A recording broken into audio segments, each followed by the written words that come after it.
एक बार एक महात्मा जी जिनके 4 शिष्य हैं और चारों शिष्य उनकी सेवा करते हैं, अच्छे से सब चलता है।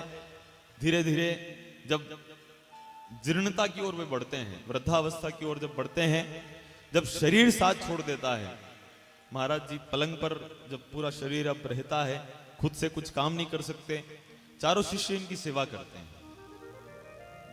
धीरे धीरे शिष्य इनकी सेवा करना बंद कर देते हैं और जब शिष्यों ने सेवा करना बंद करी तब एक छोटा सा बालक आकर इनकी सेवा करने लग गया। तबीयत खराब थी, छोटा सा बालक आता, रोज सेवा करना, जो जो क्रम है, शौच और आदि स्नान ध्यान सब क्रम है, सब वो बालक उन महाराज जी के करवाने लग गए। धीरे धीरे स्वास्थ्य ठीक हुआ। एक दिन इन महाराज ने विचार किया कि मेरे चारों शिष्य मेरी सेवा छोड़कर चले गए, ये बालक कहां से आया।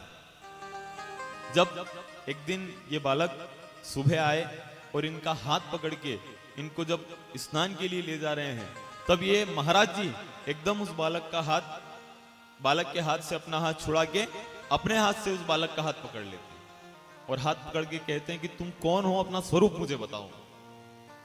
उस समय भगवान अपने स्वरूप का दर्शन उन्हें करवाते हैं। भगवान अपना रूप उन्हें दिखाते हैं। तो महात्मा जी उनसे कहते हैं कि भगवान आप आए, इतने दिनों से मेरी सेवा कर रहे हो, इससे तो अच्छा मेरी समस्याओं को काट देते, मेरे ये जो दुख है इसको समाप्त कर देते। अगर दुख समाप्त हो जाता तो मैं स्वयं ही अपना काम कर लेता। आप आए और मेरी सहायता कर रहे हो, मेरा दुख काटना था आपको।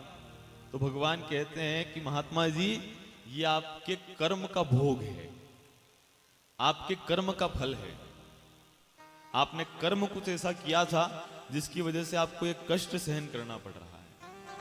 तो बंधुओं, भले ही आप कितनी ही चतुराई कर लो, तुम लाख करो चतुराई, कर्म का लेख मिटे ना रे भाई। इसलिए हम भगवान के भजन करें, भगवान के भजनों में लगे और भाव से कहें। क्या कहना है, मीराबाई का भाव है। मीराबाई भगवान के लिए क्या कहती थी।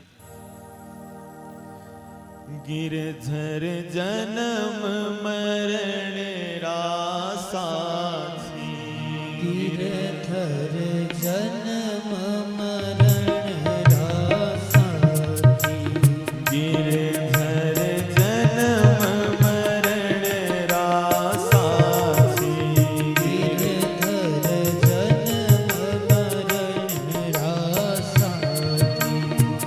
ओ आए नई बिसरू में दिन राती, आए नई बिसरू में दिन राती, गिरधर जन्म मरण रासा थी। गिरधर जन्म मरण रासा थी।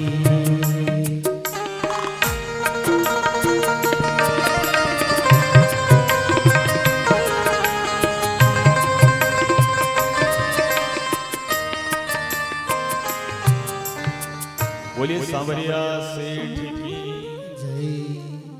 और उस भाव को समझकर मीराबाई कहती हैं, गिरधर जन्म मरण का साथी, या नई बिसरू में दिन रात, उस भाव को हम समझकर जब यहाँ कथा प्रसंग में हम आगे बढ़े